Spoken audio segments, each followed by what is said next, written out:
Ada sebuah pelajaran yang saya sangat-sangat suka sekali, yaitu bagaimana kehidupan kita ini menjadi garam bagi orang lain. Nah, garam itu unik, karena garam itu ternyata punya banyak khasiat, dan punya banyak fungsi, dan punya banyak hal-hal yang membawa dampak yang sangat-sangat positif. Nah, salah satu daripada sebuah fungsi daripada garam itu adalah dia membawa sebuah flavor. Flavor itu berarti makanannya jadi enak, ya kan?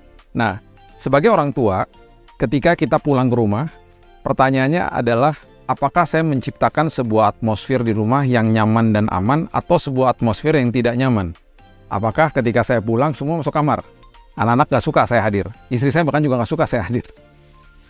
Atau sebaliknya, seorang ibu juga pulang dan dia akhirnya menemukan bahwa keluarganya gak suka kalau dia ada di rumah karena suka marah-marah, sumbu pendek dan lain sebagainya. Ya, itu pertama. Jadilah prinsip seperti garam yang selalu memberikan flavor yang enak dimanapun kita berada, ya. Kemudian garam juga adalah sebuah substance yang memiliki karakter memberikan preservatif, yaitu dia bisa membuat sebuah daging misalnya untuk mempunyai usia yang lebih lama. Ya, dia memberikan sebuah preservatif, dia berarti memberikan sebuah ketahanan gitu loh. Ketahanan, sebuah konsisten di dalam masa daging itu sebelum dia dimasak gitu ya. Nah, di dalam sebuah rumah, di dalam sebuah keluarga, orang tua itu bertanggung jawab untuk preserve, untuk mengawetkan yang namanya nilai-nilai yang benar. Ya, nilai-nilai yang benar. Bagi saya, yang berhasil ketika saya dididik oleh papa saya tidak pernah sekedar hanya memberikan kredit kepada papa saya juga memberikan kredit yang luar biasa kepada orang tuanya dia. Karena pasti ada nilai-nilai yang diberikan kepada ayah saya juga akhirnya disampaikan kepada saya, ya. Dan itu yang akhirnya menjadi sebuah acuan. Bagaimana ketika nanti cucu saya bisa melihat, bisa merasakan sebuah nilai yang diberikan sama anak saya. Karena saya mengawetkan nilai itu, saya ajarkan kepada mereka. Ingat, kita ini harus train our children. Train itu berarti ada kata train, kata kereta. Kita berarti harus ada sebagai gerbongnya, bukan di belakangnya. Bukan mendorong mereka, tetapi menjadi yang ada di depan. Berarti apa? Semua tindakan dan perkataan kita akan dicontoh sama anak kita. Jadi kita membawa mereka.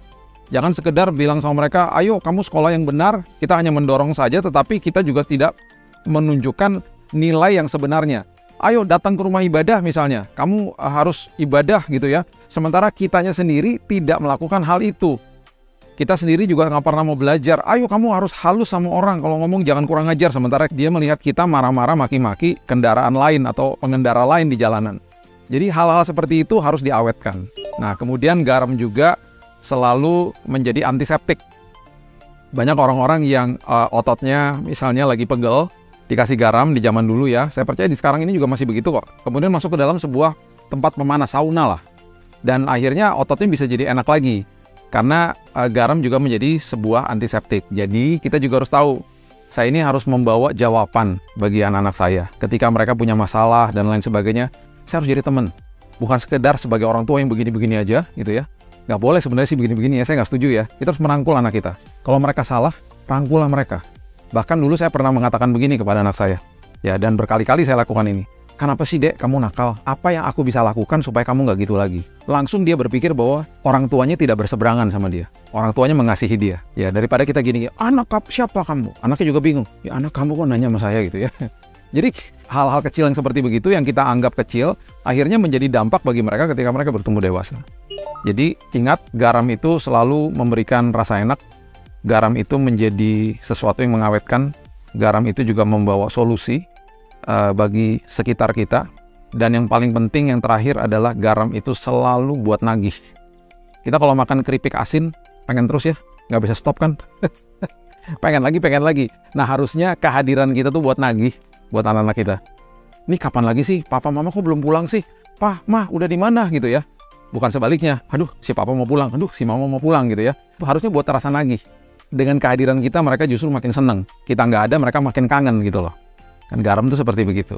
Jadi saya percaya ketika kita melakukan prinsip ini, prinsip garam, kita menjadi orang tua yang relevan dan membawa dampak bagi anak-anak kita. Salam peduli Indonesia.